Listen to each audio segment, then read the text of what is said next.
Movie பார்த்துட்டீங்களா? பார்க்கல இல்லை. இந்த ரிவ்யூக்கு அப்புறம் பார்க்கலாமான்னு நீங்களே முடியும். படத்தை ஓப்பன் பண்ணோன்னே நம்ம ஆள் திருட போகிறாரு ஹீரோ. திருட போன இடத்துல வெளியில் வரும்போது மாட்டிக்கிறாங்க. மாட்டவர் கொண்டு போய் சரண்டர் பண்ணுறாங்க. போலீஸ் ஸ்டேஷன் வைக்கிறாரு. போலீஸ் அதிகாரியாக இருக்கிறது சுராஜ் அவர் நிற்கிறாரு. அவர் பேரும் புகழ் வாங்கிறது காத்துட்டு நேரத்தில் தனுஷோட இந்த கேஸ் வந்து தொக்கா மாட்டுது. மாட்டினோடனே அவர் ஹையர் ஆஃபீஸரை கேட்குறாங்க, எப்பா நான் எவ்வளோ கேஸ் பிடிச்சிட்டேன், எல்லாத்தையும் நீங்கள் பேர் வாங்கிட்டு போயிருங்க, இந்த கேஸ் எனக்கு கொடுங்க, நான் இதை அழகாக ஹேண்டில் பண்ணிட்டு பேரும் புகழும் வாங்கிட்டு எம்எல்ஏ வீடுன்னு வேறு சொல்கிறீங்க. அவர் வந்து கண்டிப்பாக ப்ரெஸ் மீட் வைப்பார், ஃப்ளாஷ் வரும், எல்லாம் போட்டு என் ஃபோட்டோ வந்து பேப்பர்லையும் டிவிலையும் வரும், நான் பேரும் புகழும் எடுத்துகிட்டு நான் ரிட்டைர்மெண்ட் ஆகிறேன், கடைசி காலத்தில் இந்த கேஸை கொடுறா அப்படின்னு கெஞ்சி கொடுத்தாரு. பர்மிஷன் வாங்கிறாரு. வாங்கினதுக்கப்புறம் ஆஸ் யூஷுவல் போடுற மாதிரி நம்ம தனுஷ் ஏகப்பட்ட கேஸ் அவர் மேலே போடுறாரு. தனுஷுக்கு கோவம் வருது. அவரை தாக்கி போட்டுட்டு அடிச்சு போட்டுட்டு வெளியூர் போயிடுறாங்க. இந்த ரேணிகுண்டாவில் போயிடுறாங்க. ரேணிகுண்டாவில் போயிட்டு ஒரு மெஸ்ஸில் வேலை பார்த்து ஒரு 6 மாத காலம் ஓடிட்டு இருக்கு. அந்த காதல் மனைவி பயிற்சி மமிதா பயிற்சி கஷ்டப்படுறத பார்த்து ஃபீல் பண்ணுறாரு. என்னடா நம்ம நம்பி வந்த பொண்ணு இவ்வளோ கஷ்டப்படுறாரு, இதுக்கு ஏதாவது பண்ணணுமே நினைக்கும் போது சரி ஏன் நம்ம இன்னும் கஷ்டப்பட்டுட்டு வேலை பார்த்துட்டே உட்காந்துருக்கோம், நம்ம ஏன் சொந்தமாக ஒரு பிஸ்னஸ் ஸ்டார்ட் பண்ணுவாரு, மெஸ் ஸ்டார்ட் பண்ணக்கூடாதுன்னு நினைக்கிறாரு.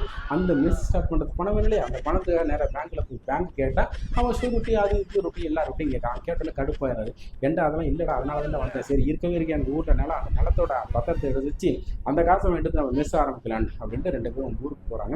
ஊருக்கு போன இடத்துல அப்பா அம்மாவை சந்திக்கிற நேரத்தில் தான் அந்த லேண்டு எந்த லேண்டை எதிர்பார்த்து போகிறாரோ அந்த லேண்டு ஆல்ரெடி வந்து பேங்க்கில் வந்து அடமானத்தில் இருக்குங்கிறது தெரிய வருது.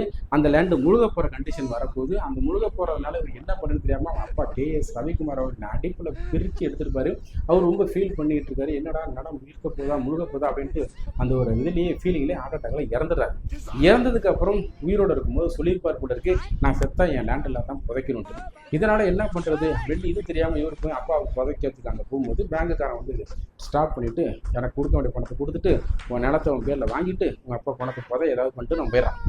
இந்த பாடியை புதைக்கிறதுக்கு கஷ்டம். ஆனால் இவருக்கு ஒரு வெறி, தன்னோட அப்பா இதில் தான் புதைக்கணும் அப்படின்ட்டு போகிறாரு. அதுக்கப்புறம் தான் எல்லாத்தையும் கதைகள்லாம் கேட்கும்போது என்ன நடந்துச்சு, ஏது நடந்துச்சு, ஏன் இப்படி நடக்குது அப்படின்னு பார்க்கும்போது இந்த பேங்குக்காரங்க வந்து இந்த படத்தோட மைய கருத்தே இல்லைங்க. எப்படின்னா இந்த படிப்பறிவு இல்லாத மக்களை ஏமாற்றி ஆசை வார்த்தை காட்டி வந்து அழகாக பேசி நம்ப வச்சு அவங்க தலையில் வந்து ஒரு லோனை கொடுத்து அந்த லோனுக்கு பதிலாக ஒரு ப்ரூஃபுங்கிற பேரில் வீட்டோட டாக்குமெண்ட்டோ இல்லை இடத்த டாக்குமெண்ட்டோ வாங்கி வச்சுக்கிட்டு அதுக்கு 1008 வட்டி அது இதில் போட்டு அவங்க தலையில் வந்து ஓவர் பார சுமை கொடுத்து கட்ட முடியாதுன்னு தெரிஞ்சு அவங்களா பார்த்து சூஸ் பண்ணி கொடுத்து ஒரு ஸ்டேஜுக்கு மேலே அந்த இடத்துக்கு ஜப்திங்கிற நோட்டீஸ் அனுப்பி அந்த இடத்த அபகரிக்கிறதுக்கு தான் லோன் அப்படின்னு ரொம்ப அழகாக விக்னேஷ் ராஜா இந்த கதையில் திரைக்கதை சொல்லியிருப்பார்.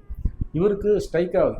இந்த மாதிரி நம்மளை ஏமாத்துறானோட இந்த பேங்குக்காரன் இவங்களை நம்ம என்ன பண்ணலாம், நம்மளை ஏமாத்துறவங்க ஏன் நம்ம ஏமாற்றக்கூடாது அப்படின்னு இவர் தான் ஆல்ரெடி கை வந்து கலையாச்சு திருடர். அதுக்கப்புறம் பேங்கில் வந்து கொள்ளையடிக்கலாம் அப்படின்னு ஒரு திட்டம் போடுறாரு.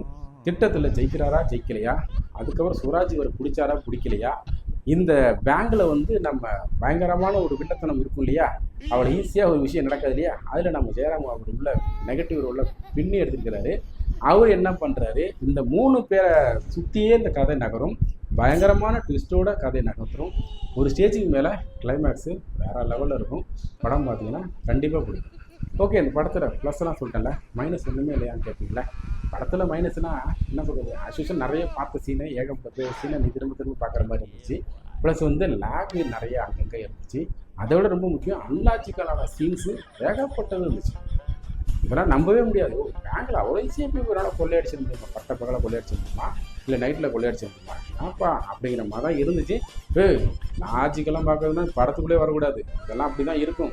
ரசிக்க வைக்கிறேனா, உன்னை வந்து அப்படியே யோசிக்க வைக்கிறேனா, என்கேஜிங்காக வச்சுருக்கேனா, உன்னை வந்து என்டர்டெயின் பண்ணுறேனா, அதை மட்டும் பாரு அப்படின்னா இந்த படம் உண்மையிலே நல்ல படம் தான். அதெல்லாம் முடியாது. நான் ரியல் லைஃப்பையும் சேர்த்து தான் கம்பேரிசன் பண்ணி பார்ப்பேன் அப்படின்னா நீங்கள் படத்துக்கே போகக்கூடாது. இந்த படம் கிடையாது, எந்த படத்தையும் பார்க்க முடியாது, குறிப்பாக இந்த படத்தை பார்க்கவே முடியாது. சரி, ஓகே, படத்துக்கு வேறு என்னடா படம் அப்படின்னா ஜிவி பிரகாஷ் சும்மாவாக இருக்கார்.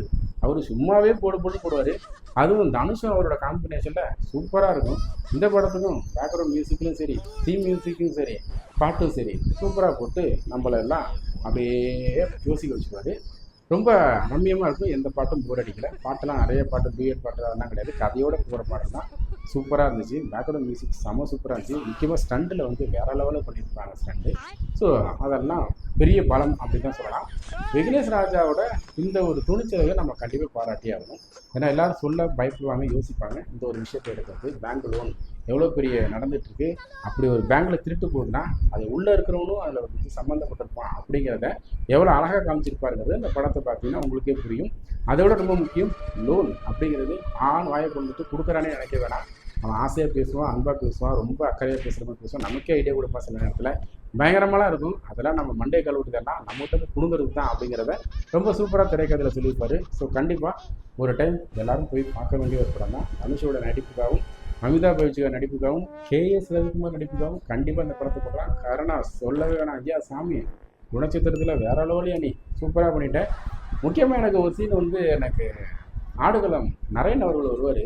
அந்த சீன் உண்மையிலே சூப்பராக இருக்கும். ரொம்ப செம காமெடி சென்ஸோட இருக்கும். வேறு லெவலில் இருக்கும். அந்த படத்தில் கண்டிப்பாக நீங்கள் சிரிக்காமல் வெளில வர மாட்டீங்க. சூப்பராக பண்ணியிருப்பாங்க.